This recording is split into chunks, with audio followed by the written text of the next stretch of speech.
Oke, pelan-pelan sekarang kita lihat satu persatu argumennya Al-Kindi. Bukti adanya Tuhan, kalau ini umum, namanya kausalitas. Jadi ini warisannya dari Aristoteles. Kalau Aristoteles itu kan ada empat sebab, itu kan ada empat. Ada sebab material, ada sebab formal, ada sebab efisien, ada sebab terakhir. Sebab terakhir itu semacam tujuan. Contohnya gini, kalau sebab material itu misalnya kamu membahas kenapa ya kok Jakarta itu banjir. Sebab materialnya adalah karena Jakarta dikepung oleh sungai-sungai. Itu sebab material. Terus sebab formal. Sebab formalnya apa? Sebab formalnya adalah karena sungai-sungai yang mengepung Jakarta itu semuanya macet karena sampah. Sebab efisiennya apa? Sebab efisiennya adalah karena air yang harusnya mengalir lancar kemudian meluber ke pemukiman. Maka jadilah Jakarta banjir.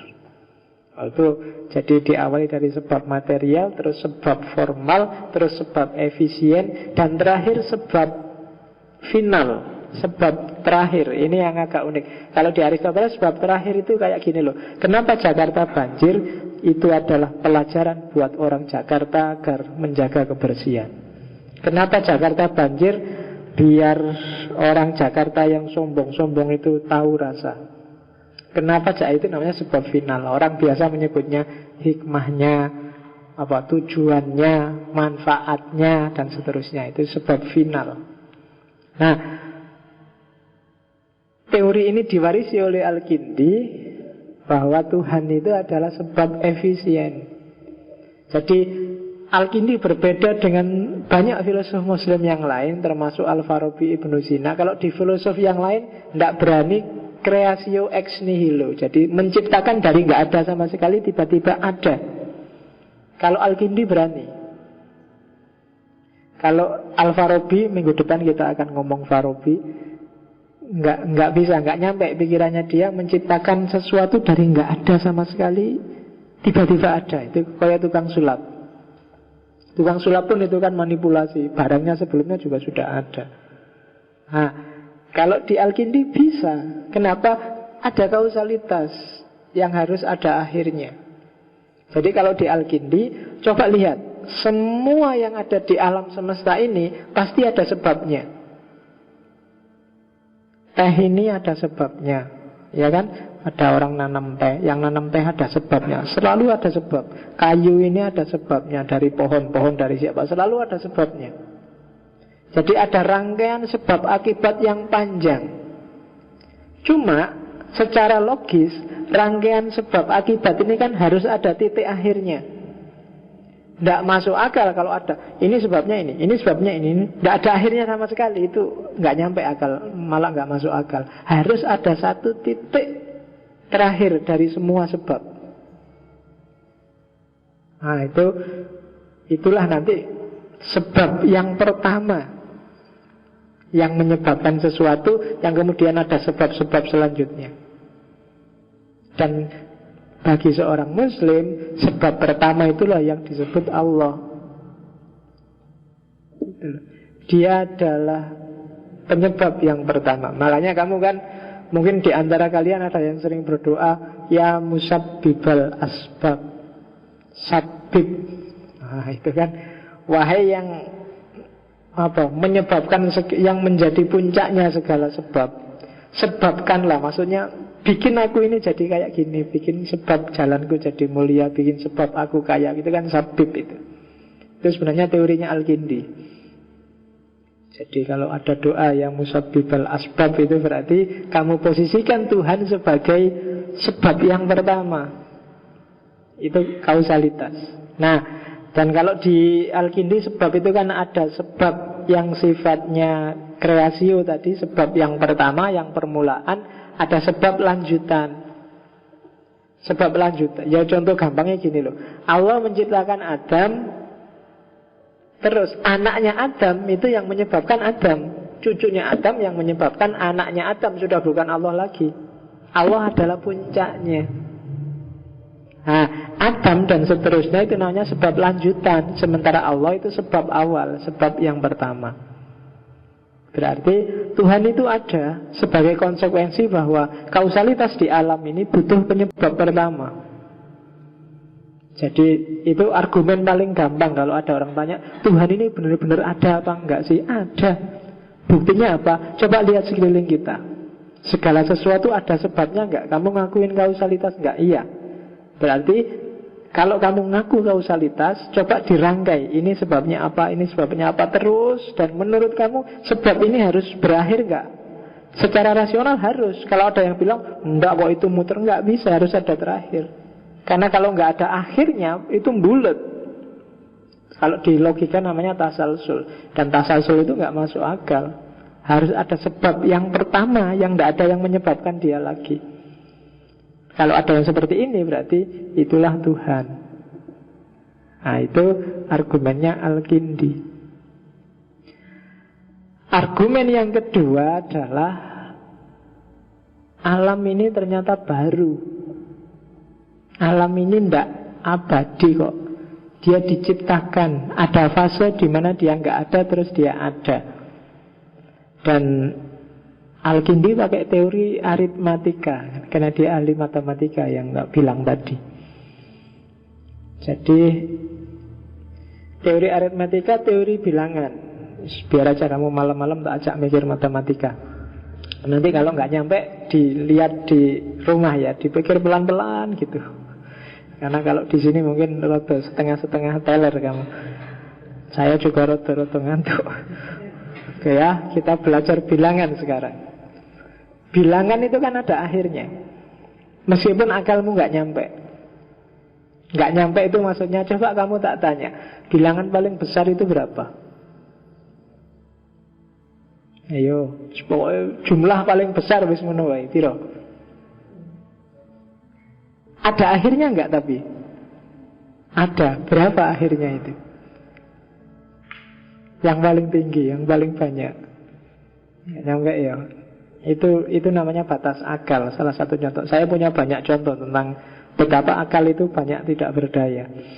Termasuk di sini dalam hal bilangan. Kamu yakin benar bahwa ada kok batasnya angka itu, batasnya jumlah, batasnya bilangan, tapi akalmu nggak nyampe menjangkau batas itu. Itu kalau di SQ, spiritual quotient, disebut God spot. Di situ ada titik jatahnya Tuhan. Akalmu nggak nyampe. Oke, jadi bilangan itu kan ada akhirnya. Cuma secara sederhana kalau pakai teori aritmatika, ya akhirnya jumlah itu ya sesuai dengan terbatasnya sesuatu. Kalau di situ disebut benda. Sesuai dengan banyaknya sesuatu di dunia ini. Jadi ternyata benda itu terbatas dan itu sesuai dengan banyaknya sesuatu.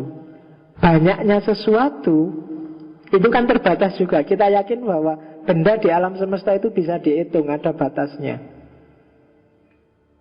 Kalau benda itu bisa dihitung, ada batasnya, berarti ruang juga ada batasnya.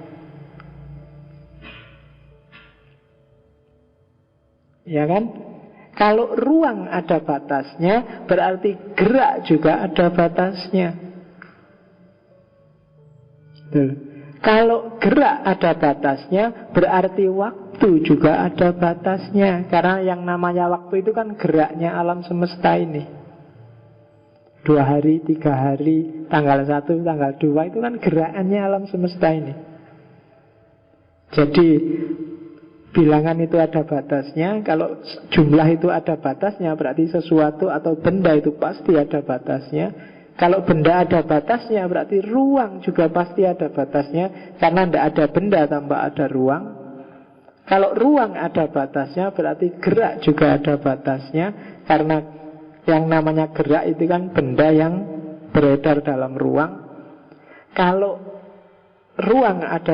gerak ada batasnya, berarti waktu juga ada batasnya. Kalau waktu juga ada batasnya, Berarti alam ini sebenarnya tidak kodim. Dia diciptakan, dia baru. Gitu. Kodim itu kan tidak berwaktu. Atau seandainya ada waktu, waktunya nggak ada batasnya. Ternyata waktunya ada batasnya. Dari semua batas ini tadi ternyata membuktikan bahwa mungkin alam ini memang baru, ciptaan. Dia tidak kodim.